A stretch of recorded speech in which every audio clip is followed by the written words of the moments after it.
Yeah, I just thought, after losing last night, yeah, I know it was 6-3, but I didn't get to watch the game, but I heard it was two open net goals, no goalie there. So really, it was like a 1 point game right. last night. To come out strong today, we looked pretty good. We would go up. We went up one. They tied up. We went up one. They tied up. So we were in the lead like the last period or so, and then just couldn't close it out. I was telling Mark what really killed us was 2 seconds left in the second period. You let them score. Like you can't let that happen Yeah, that was on a power brutal. play. That's Yeah. bad. So that's Yeah, The kind of they how I timing felt of on it. that penalty too, like right before it was a bad Mhm. setup there. Yeah, that was kind of weird. The end of the second period, like you can't do that. Like they set it up perfectly, and it, like man. But just in general, I think Michigan State's fundamentals are very solid, and that's why they're Yeah, very good. they're We very have good. we have a talented roster, but our fundamentals just aren't totally there. It's not a shot at anybody. We don't take shots at players on this show, but their fundamentals need to be better. I think that's just my observation. Yeah, the They power looked a little play sloppy also, overall. the power play was rough today. Like they're normally a lot better in power Yeah. plays. I think they were 0 for 3 or something on power plays. Yep. That wasn't great. That'll kill you. So Yeah. Micah Parsons, Uh, not Micah Parsons. Abdul Carter was there. A lot of guys there, man. A lot. Half the football team, or most of the football team, was there mm, supporting the hockey team. So that's always good to see. Matt Campbell, Andrew Rappelier, Brett Eskelson was there. I got to give Brett a shout out, obviously. yeah. A lot of guys were there. So I think my grandfather's watching. I guess he got YouTube Oh, on his TV, and he's watched it in the past. But I've had many. He knows Penn State football very well. He's a Joe Paterno fan. I've had many conversations with him about Penn State. Uh, fortunate enough that um, you know, that we've had those types of conversations stuff. But he's a real cool guy, and we've always had, you know, we've had many conversations about Franklin, and you can imagine how those are. He did not like Franklin, so Yep. he liked Joe, he liked O'Brien, he did not like Franklin. He didn't like Tomlin either. mm, He liked Bill Cowher, he liked Chuck Knoll, he likes Terry. So he Yep. likes real coaching. But But did Mark Senior watch the hockey game? Some of it. yeah, he was pretty mad. He was yelling. So yeah. That was me at the end, man. Like I kept it pretty calm. Like if it was football, I get a little bit more rowdy because that's my thing. mm. But I kept it pretty calm in the hockey game, except for the end. I was like, because I didn't, to be honest with you, I don't really know how overtime works. But I figured whoever scores first wins. And after they scored and they started running out, I was like, well, I'm pretty sure we're done. So Yeah, I was yeah, pretty jacked. yeah. It's sudden death, and if in the short period nothing happens, then they go to a shootout. Okay. Yeah. But McKenna, Fink, like they got Godowski, like they got solid Yeah. guys, and I think Guy Godowski is a solid coach, 100%. Yeah. Oh yeah. Uh, When I was in college, I was a senior. I think it was the summer of my senior year, so this was 2015, and I was a trainer at the gyms, and he came into IM building, which was fairly new at the time, and he came in with this guy. He had this spinal cord injury, and he was asking us what we thought about what we could do for him if we could train him, because we probably could have trained him. But yeah, he was a really nice guy. I mean, just he's one of the nicer people I've met in a position like that. So I like him a lot. I wish him the best. I think he's a great coach. I think really what it comes down to is just they need to clean up their fundamentals. That's it. They have a good roster. Yeah, So, Godowski's teams also are kind of frenetic. It's like how they play. We've always like they're a little bit chaos driven, which leads to like a lot of crazy scoring. So like they do a lot of breakaway scoring. There's some guys in the NHL who are coach like that too. They kind of design their thing on call it like cherry picking. And he's a little bit like that. He likes the high speed breakaway type game. But downside of that is like you either have to have a really good goalie, and I mean a really good one, if you really want to play frenetic, or you got to have like elite defensemen who are really good at getting back, right? Like really fast. You have to be able to get back and help the goalie out as fast as you can. And they have really good defensemen who can get back pretty good, but the goalie, he's solid. He just needs more time.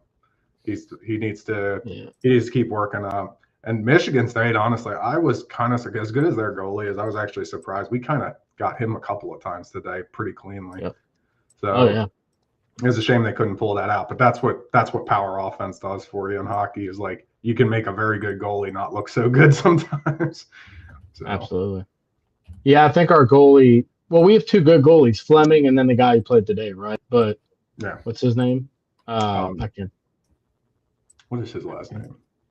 I can't think of his name. It's a kind of a different name, but I feel like, he fell a little bit short today. I mean, our defense as a whole didn't really help him out that much, but he missed. There were a couple misses on his end, but I mean, Michigan State's really good. Like Mark said, the fundamentals that they have, their passing and everything's a little bit less sloppy overall. I mean, McKenna's our best passer on the team, or he's our best passer on the team. I think he leads us in assists, so he does a really good job there. But just a little bit sloppy. It was cold out, so playing in that's got to be tough too. So not to justify the loss with that, but Michigan State had to play in it too. So we'll see what happens. Yep, it's still early. I think first of all, like at Penn State, it's Penn State, so they're going to be eventually. I think they're going to be good. And I'm a big Pat Kraft guy. Pat Kraft is going to literally, all out make this hockey team elite, and he's going to do whatever he needs to do to make that happen. Well, and it will happen. Like it's going to happen with every program that we have. They're going to be probably really good at some point. They got plenty of support, plenty of money. I'm sure they did put a lot of NIL into it, but it's just not totally there yet. But it's a new era of college hockey for Penn State, really. They have their arena, and that's been there a while. But, I mean, it's like last year they were really good. And this year they started, 0-9 last year? And they've come up through the ranks, made it the way to the Frozen Four. This year they got the best player in college hockey. It's just going to keep getting better. So one thing that interests me is – and I've been I follow recruiting now. It's amazing what happens when, someone gets fired. It's like it totally changes everything. So now I'm following recruiting in football, wrestling. Wrestling intrigues me. So I've been following recruiting for wrestling as well, but because two of the best wrestlers are in Central PA in America. Number two and I think it's number one and number two this class are in Bishop McDevitt. Yeah. Bishop McCourt. Right. Bishop McDevitt. Mission Court, right? Bishop McCourt, yeah. And then no, it's McDevitt. It's McDevitt. Is it McDevitt? And then, and then number one wrestler next year is also at McDevitt. I think it's QB1. That they were there. It's a Catholic school. But Bo Bassett, he's getting like $5 million, I think, to go to VT. That's crazy. $5 million to go to Virginia Tech?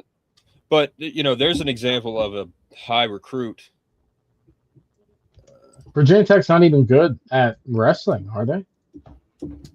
I don't think so. That's not even a wrestling school at all. Yeah, they're just paying. Yeah, Bishop McCourt, right? It's Bishop McCourt. My bad.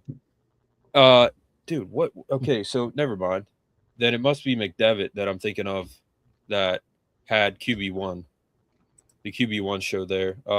Tyson Bowers, I think was his name. Ty Bowers played at Wake Forest. But it was him, Tate Martell, and Jake Fromm. Those are the first three quarterbacks that they followed. But yeah, anyway, it's interesting. And I know Penn State, and I think it's a character thing. Penn State didn't really, I don't know if they tried to get him or not. I'm sure they did, but I think it was more of a character thing because that's crazy that that kid would not go to Penn State. The other one this year is going to Oklahoma State. And then the one next year, I think, is going to Virginia or West Virginia or something. Like, none of them are going to Penn State. And they're the best in the country, in their backyard. So it's interesting. But it's just dumb on their part, really. I mean, Penn State's second to none. Like wrestling, one of the best dynasties in college sports ever, obviously. So as you can see, mean, you know, I got a NCAA dynasty on PS2, NCAA 09, and I've won like 15 straight national titles, haven't lost a game, and recruits still don't come to Penn State. I'm like, what's wrong with you? But that's basically what it is for wrestling. Like, do you want to win, or do you want to like make money and be a top dog in your team? Like, what do you want? Like, I guess because if you're wrestling Penn State, you're not going to win. So, right, you know. No.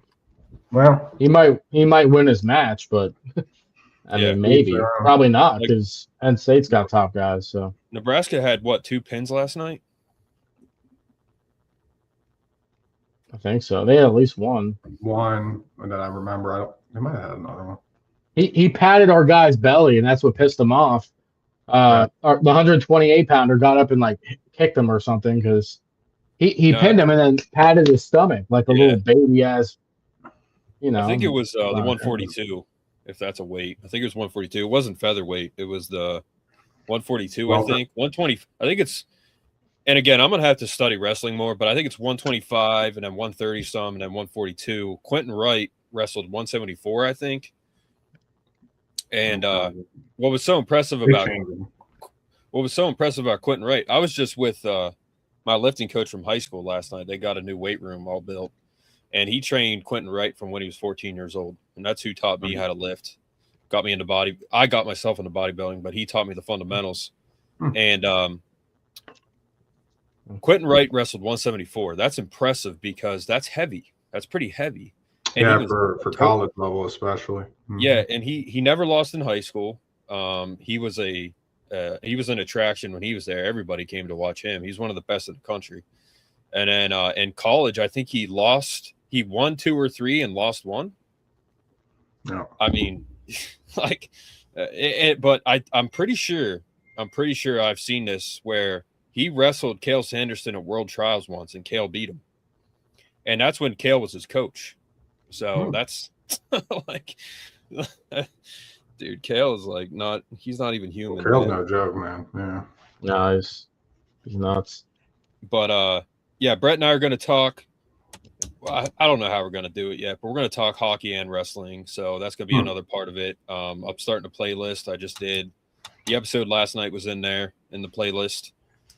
But yeah, we'll see how hockey finishes out. But they're still number 5. They lost to 2, so they're not moving anywhere. It was it was a sudden death victory, right, for them. Yes. So I mean, you know, I don't know, man. Like, I don't know how it works in hockey if it's kind of similar to football, but they could move up because they were neck and neck with number 2.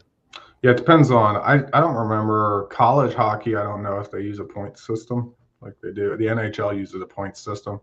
So the NHL, if you take somebody to overtime, even if you lose, you get a point for taking them to overtime. So, Michigan's number 1, so and Michigan State's number 2. I don't know who 3 and 4 are. I'm not sure. Iowa would be 3, I think. I remember when Penn State played Pitt in 2017, and again it was another Franklin team, but they beat Pitt and they didn't like totally dominate them. And I was staying at my friend's place. It's right above that one bar there at the back of the tavern. Isn't that called the Adam's Apple or something like that? Right by the gaff, Brett. But we were staying right above there, like right by the gaff. Like you probably could have walked into the gaff dance floor from his room. But I was staying there. He was on the track team. And I told him, I was like, dude, we're going to drop. He's like, what? He's like, we won. I was like, no, we're going to drop because we did not play like we should have, really, even though we beat them up pretty good. And he was like shocked by that. He's like, dude, I don't know. He's like, you know football. He's like, I must not understand it because I don't know how we would drop. And we dropped. We dropped like 3 spots. Mm-hmm. So I don't know if it's like that or not. But so Michigan's number 1, Michigan State's number 2. Yeah. Western Michigan's number 3. North Dakota's number 4. North Dakota? That makes sense. Yeah. North Dakota's very good at hockey. Yeah. Well, they were saying that on Pat McAfee that the top three teams are all in Michigan. Yes. Mm-hmm. Yeah, it's pretty crazy. Yep. Michigan's a big hockey state, big winter sports state. Michigan and Wisconsin. Michigan, Wisconsin, a little bit of Iowa. They love their winter sports. Yep. And we swept Wisconsin like last week or whatever it was. Yeah. So. Mm-hmm. All right. Yeah. Michigan State, Western Michigan. Penn State is now. Are they now 18-6? This isn't updated, so they'll be 18-7. That was today. Yeah, that might not be updated yet. That's kind of crazy. Yeah. Number 20 is 13-13. Like, yeah. Michigan Tech. Very different sport. Denver's always good. Denver's usually good. Yeah, Cornell does pretty good at hockey.